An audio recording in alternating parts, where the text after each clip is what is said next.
ದಿನಾಂಕ 30/6/2026 ಅಂಕೋಲಾ ಪೊಲೀಸ್ ಠಾಣೆಯಲ್ಲಿ ಇನ್ಸ್ಪೆಕ್ಟರ್ ಮತ್ತು ಸಿಬ್ಬಂದಿಗಳು ಹಟ್ಟಿಕೇರಿ ಕಡೆ ಹೋಗ್ತಾ ಇರಬೇಕಾದ್ರೆ ಇವತ್ತು ಕರ್ತವ್ಯದಲ್ಲಿ ಮತ್ತು ಹೊನ್ನಳ್ಳಿ ಗ್ರಾಮದ ನಾರಾಯಣ್ ಗೌಡ ಮತ್ತು ನಾಗರಾಜ್ ಗೌಡ ಅನ್ನೋರು ಅಲ್ಲಿ ಇವರು ಒಂದು ಕಚ್ಚಾ ನಾಡ ಬಾಂಬ್ಗಳನ್ನು ಇಟ್ಕೊಂಡಿರ್ತಾರೆ ಅಂತ ಒಂದು ಮಾಹಿತಿ ಬರುತ್ತೆ. ಈ ಮಾಹಿತಿ ಬಂದಿದ್ದ ಕೂಡಲೇ ಅವರಿಗೆ ನಾವು ಆಂಟಿ ಸ್ಯಾಬೋಟೇಜ್ ಚೆಕ್ ಟೀಮ್ ಹಾಗೂ bomb disposal and detection squad ತಂಡವು ಇದರ ಜೊತೆಗೆ ಸೀನ್ ಆಫ್ ಕ್ರೈಮ್ ಆಫೀಸರು ಮತ್ತು ನಮ್ಮದು ಡಾಗ್ ಸ್ಕ್ವಾಡ್ ತಂಡವನ್ನು ಕೂಡ ಕಳಿಸ್ಕೊಟ್ಟಿರ್ತೀವಿ. ಇದ್ರ ಜೊತೆಗೆ ಅವರು ಠಾಣೆಯ ಇನ್ಸ್ಪೆಕ್ಟರ್ ಅವರು ಈ ಹೊನ್ನಳ್ಳಿ ಗ್ರಾಮಕ್ಕೆ ಪಂಚರೊಂದು ಗೌರ್ಮೆಂಟ್ ಪಂಚರ್ಸ್ ಎಲ್ಲ ಕರ್ಕೊಂಡು ಇವ್ರನ್ನ ವಿಚಾರಣೆ ಮಾಡೋಕ್ಕೆ ಹೋಗ್ತಾರೆ.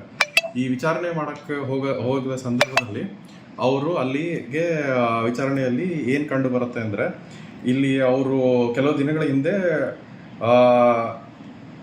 ಇವ್ರ ಸಂಬಂಧಿಕರ ಹುಡುಗ ತುಮಕೂರಲ್ಲಿ ಸ್ಫೋಟದಲ್ಲಿ ಮೃತಗೊಂಡಿರ್ತಾರೆ ಮತ್ತು ಇವರ ಹತ್ರ ಇದ್ದಿದ್ದ ನಾಡ ಬಾಂಬ್ಗಳನ್ನು ಇವರು ಮೀನು ಹಿಡಿಯಲು ಯೂಸ್ ಮಾಡ್ತಾ ಇದ್ರು ಅನ್ನೋದು, ಮತ್ತು ಅವ್ರು ತಮ್ಮಲ್ಲಿದ್ದ ನಾಡ ಬಾಂಬ್ಗಳನ್ನು ಅವರು ಒಂದು ಕಾಡಲ್ಲಿ ಬಚ್ಚಿಟ್ಟಿದ್ದಾರೆ ಅಂತ ತಿಳಿಸಿರ್ತಾರೆ.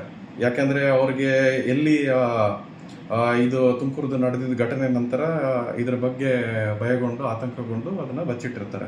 ಸೊ ಅದಾದ ನಂತರ ಅವರು ತೆರಳಿ ಅಲ್ಲಿ ಬಚ್ಚಿಟ್ಟಿದ್ದ ಎಲ್ಲ ಇದನ್ನು ಕಂಡು ತೋರಿಸಿರ್ತಾರೆ. ಇದರದ್ದು ಸಂಬಂಧಪಟ್ಟಂಗೆ ಅಲ್ಲಿ ಸೀಜರ್ ಒಂದು ಪಂಚನಾಮ ಮಾಡಿ ಮತ್ತು ಅವ್ರಿಗೆ ವಿಚಾರಣೆ ಮಾಡಿದಲ್ಲಿ ಅವ್ರು ತಿಳಿಸ್ತಾರೆ ಏನಂದರೆ, ಶಿರಗುಂಜಿಯ ಒಬ್ಬರು ಸಂದೀಪ್ ಗೌಡ ಅನ್ನೋರು ಇವ್ರಿಗೆ ಇದು ನೀಡಿದಾಗಿ ತಿಳಿಸಿರ್ತಾರೆ. ಸೊ ಇದಕ್ಕೆ ಸಂಬಂಧಪಟ್ಟಂಗೆ ಒಂದು ಪ್ರಕರಣ ದಾಖಲಾಗುತ್ತೆ ಅಂಕೋಲಾ ಪೊಲೀಸ್ ಠಾಣೆಯಲ್ಲಿ 131/2026 ಕಲಂ 4 and 5 ಸೆಕ್ಷನ್ ಎಕ್ಸ್ಪ್ಲೋಸಿವ್ ಸಬ್ಸ್ಟೆನ್ಸ್ ಆ್ಯಕ್ಟಲ್ಲಿ ಒಂದು ಪ್ರಕರಣ ದಾಖಲೆ ಮಾಡ್ತೀವಿ ಮತ್ತು ಅದ್ರ ಜೊತೆಗೆ 288 ಸೆಕ್ಷನ್ BNS ಅಲ್ಲಿ ಕೂಡ ಪ್ರಕರಣ ದಾಖಲೆ ಆ್ಯಡ್ ಮಾಡಿಕೊಂಡು ಇದ್ರ ಜೊತೆಗೆ ಆರೋಪಿತರು ನಾರಾಯಣ್ ಗೌಡ, ನಾಗರಾಜ್ ಗೌಡ ಮತ್ತು ಸಂದೀಪ್ ಗೌಡ ಅನ್ನೋರನ್ನ ನಾವು ಬಂಧಿಸಿ ನಾವು ಇವಾಗ ಸದ್ಯಕ್ಕೆ ತನಿಖೆಯನ್ನು ಕೈಗೊಳ್ತಾ ಇದ್ದೀವಿ. ಸರಿ, ನಾವಿವಾಗ ಇದ್ರ ಬಗ್ಗೆ ನಾವು ಇನ್ನು ತನಿಖೆ ಕೈಗೊಳ್ತಾ ಇದ್ದೀವಿ. ಇವ್ರು ಎಲ್ಲಿಂದ ಖರೀದಿ ಮಾಡಿದ್ರು ಮತ್ತೆ ಇದರದ್ದು ಸಂಬಂಧಪಟ್ಟಂಗೆ ತುಮಕೂರ್ದು ಇದಕ್ಕೂ ಕೂಡ ಇನ್ನು ತನಿಖೆ ಕೈಗೊಳ್ಳಲಾಗಿದೆ. ಹೊನ್ನಳ್ಳಿ ಅಲ್ಲಿ ಫಾರೆಸ್ಟ್ ಏರಿಯಾದಲ್ಲಿ ಅಲ್ಲಿ ಬಚ್ಚಿಟ್ಟಿದ್ದು ಅಲ್ಲಿ ನಮಗೆ 3 ಲೈವ್ ನಾಡು ಸಿಕ್ಕಿದೆ. ಅದನ್ನ ನಮ್ದು ಬಾಂಬ್ ಡಿಟೆಕ್ಷನ್ ಇದು ಸ್ಕ್ವಾಡ್ ಸೇಫ್ಟಿ ಮೆಜರ್ಸ್ ಇಂದ ಅದನ್ನ ಅಲ್ಲಿಂದ ಶಿಫ್ಟ್ ಮಾಡಿದ್ದಾರೆ ಒಂದು ಸ್ಟೋರೇಜ್ ಮ್ಯಾಗಝಿನ್ ಹೌಸ್ ಲೈಸೆನ್ಸ್ ಇದಕ್ಕೆ ಫಾರ್ ಸೇಫ್ಟಿ ಪರ್ಪಸಸ್ಗೆ ಅದು ಮಾಡಿದ್ದಾರೆ. ಹೋಗ್ತಾ ಇರಬೇಕಾದ್ರೆ ಅಂದರೆ ಅಲ್ಲಿ ಇದು ಮಾಡಬೇಕಾದ್ರೆ ಮಾಹಿತಿ ತೆಗಿಬೇಕಾದ್ರೆ ಅಲ್ಲಿ ಅವ್ರಿಗೆ ಗಮನಕ್ಕೆ ಬಂದಿರುತ್ತೆ.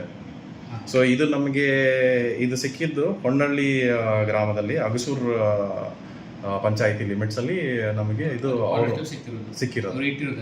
ಇದ್ರ ಬಗ್ಗೆ ಇವರು ಸಿಗ್ತಾರೆ. ಅವ್ರನ್ನ ಎನ್ಕ್ವೈರಿ ಮಾಡಬೇಕಾದ್ರೆ ನಮಗೆ ಅಲ್ಲಿ ಹೊನ್ನಳ್ಳಿ ಕಾಡು ಪ್ರದೇಶದಲ್ಲಿ ಅವ್ರು ಬಚ್ಚಿಟ್ಟಿದ್ದರ ಬಗ್ಗೆ ತಿಳಿಸ್ತಾರೆ. ಸೊ ಅದರದ ಮೇರೆಗೆ ನಮಗೆ ಮಾಹಿತಿ ತಿಳಿದು ಬಂದಿದೆ. ನಮ್ಗೆ ಇನ್ನ ಅದನ್ನ ಎನ್ಕ್ವೈರಿಯಲ್ಲಿ ಇನ್ನ ನಮಗೆ ತಿಳಿದು ಬರುತ್ತೆ.